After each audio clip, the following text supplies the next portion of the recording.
Siapa sebenarnya yang mengawal ekonomi dunia?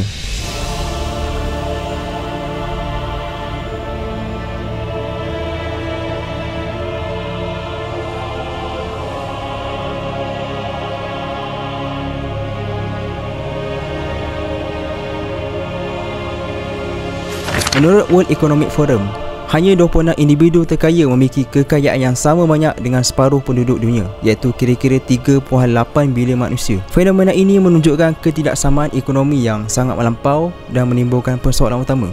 Siapa sebenarnya yang memegang kuasa dalam ekonomi global? Antara individu yang berada dalam kelompok ini termasuklah Jeff Bezos, Bill Gates, Warren Buffett, Mark Zuckerberg dan juga tokoh pelaburan terkenal seperti George Soros. Jika anda tiada dalam senarai itu, jangan risau, sebab anda sudah disenaraikan antara individu yang boleh dapatkan baju intraday label seperti yang ada di belakang saya ini. Kalau anda nak dapatkan, boleh tekan link pada description yang ada di bawah. Dapatkan sekarang.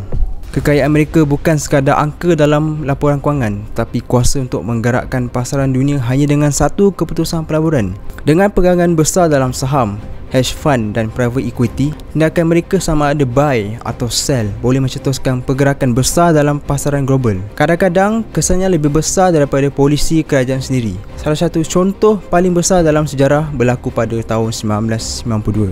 George Soros membuat taruhan besar dalam pound sterling sehingga memaksa Bank of England keluar daripada European Exchange Rate Mechanism. Dalam satu malam, nilai pound jatuh teruk.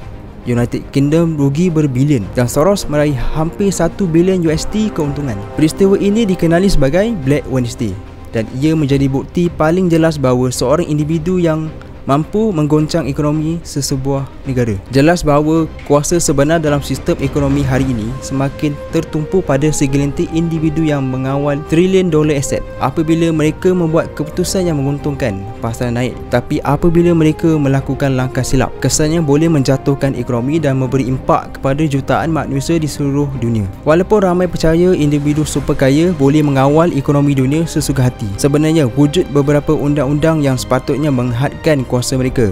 Antaranya ialah undang-undang anti-monopoli di Amerika Syarikat, Eropah dan United Kingdom yang membolehkan kerajaan menghalang syarikat terlalu besar daripada menguasai pasaran atau memecahkan mana-mana syarikat yang dianggap terlalu dominan. Hal ini mampu meningkatkan literasi kewangan, pelaburan bijak dan tuntutan terhadap keterusan sistem kewangan global boleh membantu mengurangkan jurang ketidaksamaan ekonomi. Kesedaran tentang pengaruh golongan ultra kaya ini ialah langkah pertama untuk memahami bagaimana ekonomi dunia dikawal dan bagaimana kita boleh melindungi kepentingan kewangan kita sendiri. Akhirnya, dunia hari ini bukan hanya digerakkan oleh kerajaan, tetapi oleh mereka yang memiliki kuasa kewangan paling besar.